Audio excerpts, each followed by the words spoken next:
আমি লেসনে of page optimisation নিয়ে আলোচনা করব। এটি এসইওর জন্য অত্যন্ত গুরুত্বপূর্ণ।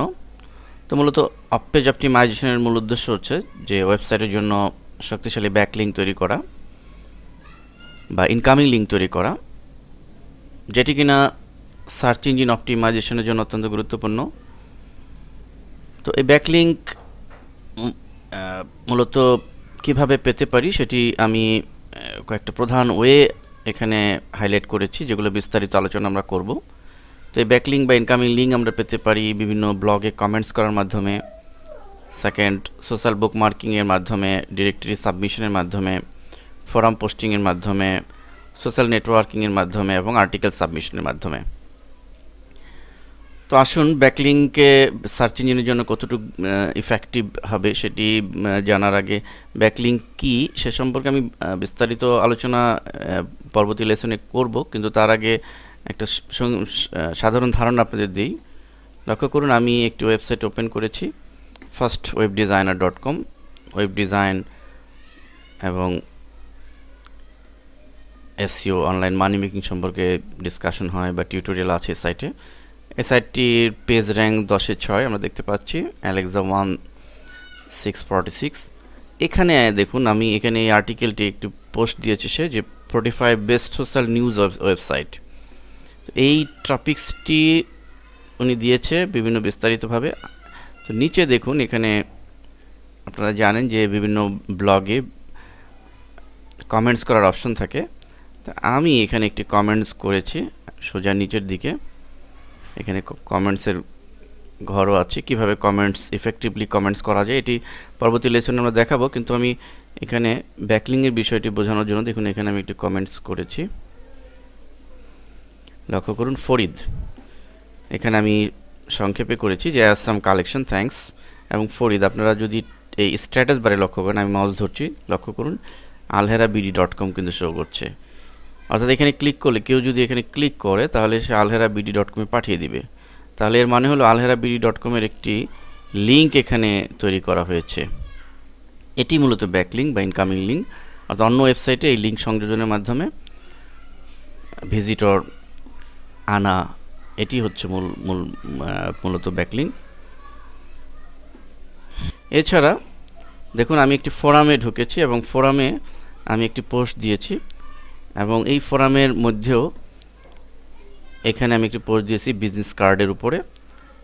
তো এই ফোরামে দেখুন একটি লিঙ্ক আমি বিল্ড করেছি, আই ক্যাচিং বিজনেস কার্ড। তো আই ক্যাচিং এখানে ক্লিক করলে আপনারা স্ট্যাটাস বারে লক্ষ্য করবেন যে alheraBD.com, অর্থাৎ এখানে ক্লিক করলে সে alheraBD-তে পাঠিয়ে দিচ্ছে। তো এই alheraBD.com-এর জন্য এই সাইটে একটি লিঙ্ক সংযোজন করেছি, যার ফলে সেই ক্লিক করার মাধ্যমে আলহেরাতে চলে যাচ্ছে। তো এইটি হচ্ছে ইনকামিং বা ব্যাকলিঙ্ক।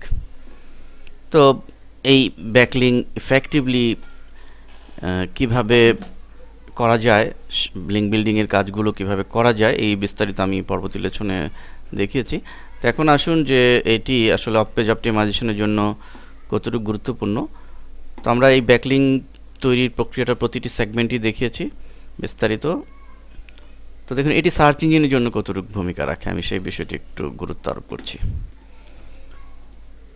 লক্ষ্য করুন, আমি আমার ওয়েবসাইটের জন্য স্টাইলিশ বিজনেস কার্ড টিউটোরিয়াল, এই যে কিওয়ার্ডটি, এই কিওয়ার্ডটি কিন্তু কেউ যদি কোনো ইউজার যদি এটি দিয়ে সার্চ দেয় তাহলে বিষয়টি কী দাঁড়ালো, আমি ওয়েবসাইটের হোম পেজে আছি, বিভিন্ন সাইটকে সে শো করছে প্রথম পেজে।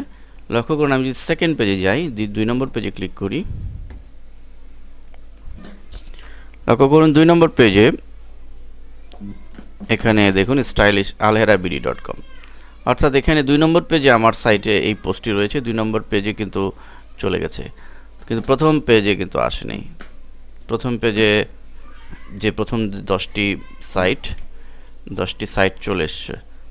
তো এর মানে কি যে আমি এই কিওয়ার্ড দিয়ে অনেকেই করেছে। আমরা যদি এটা গ্ল্যান্স একটু দেখি, এটা দিয়ে কতজন ভিজিটর সার্চ দিয়েছে, 7,55,000। তার মধ্যে আমি আলহেরা 2 নম্বর আছি, 2 নম্বর পেজে আছি, কিন্তু আমার উদ্দেশ্য তো 1 নম্বর পেজে আসা, টপ 10-এ আসা। তাহলে আমি কিভাবে আসতে পারবো? আসলে মূল বিষয় হচ্ছে যে এই কিওয়ার্ড দিয়ে কিন্তু সবাই অন পেজ অপটিমাইজেশনের সিস্টেম তো মোটামুটি একই। সেখানে সবাই অন পেজ অপটিমাইজেশনের যে প্রসিডিওর ইমপ্লিমেন্টেশন সবাই করেছে, সব সাইটগুলোই মোটামুটি করেছে। তো এর মধ্যে থেকে গুগল তাকে কাকে প্রথমে নিয়ে আসবে, এটি হচ্ছে কিন্তু বিবেচ্য বিষয়।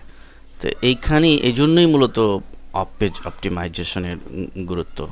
অর্থাৎ আপনি যত ব্যাকলিঙ্ক ক্রিয়েট করতে পারবেন বিভিন্ন সাইটে যত বেশি পরিমাণে, তত গুগল আপনাকে ভিজিবল করবে, আপনাকে টপে নিয়ে আসবে। এই হচ্ছে মূল রহস্য।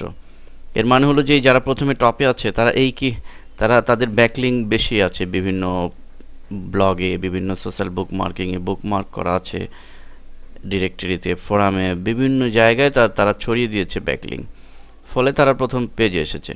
এখন আমার কাজ কি, আমি যদি alherabidy.com 2 নম্বর পেজে আছে, আমি যদি 1 নম্বর পেজে আসতে চাই, তাহলে আমার কাজ হলো যে আমাকে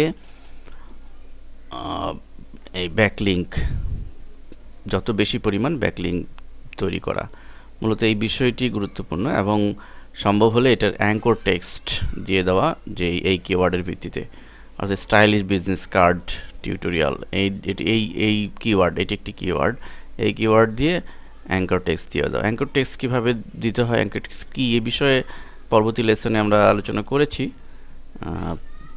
তবুও আমরা একটু দেখাচ্ছি আপনাদের। দেখুন এই ফোরামে আমি একটা আই ক্যাচিং, এটি কিন্তু একটা অ্যাঙ্কার টেক্সট। হ্যাঁ, ঠিক এখানে যদি আমি স্টাইলিশ বিজনেস কার্ড দিতাম, তাহলে কিন্তু এটি এই অ্যাঙ্কার টেক্সটই ভূমিকা রাখতো। তো এই জন্য মূল কথা হচ্ছে যে অফ পেজ অপটিমাইজেশন যত ইফেক্টিভলি আপনি করতে পারবেন, তত আপনার সার্চ ইঞ্জিনগুলোতে প্রথম টপে আসার জন্য ইফেক্টিভ হবে। এবং এই যদি সার্চ ইঞ্জিনে নাও আসে, ধরে নিই প্রথম পেজে আপনার আসলোও না, কিন্তু এই অফ পেজ অপটিমাইজেশন এতটাই গুরুত্বপূর্ণ যে বিভিন্ন প্ল্যাটফর্ম থেকে, ব্লগ থেকে, সোশ্যাল বুকমার্কিং থেকে, ডিরেক্টরি থেকে, বিভিন্ন ফোরাম থেকে, বিভিন্ন নেটওয়ার্কিং, সোশ্যাল নেটওয়ার্কিং সাইট থেকে প্রচুর পরিমাণ ভিজিটর আনা সম্ভব।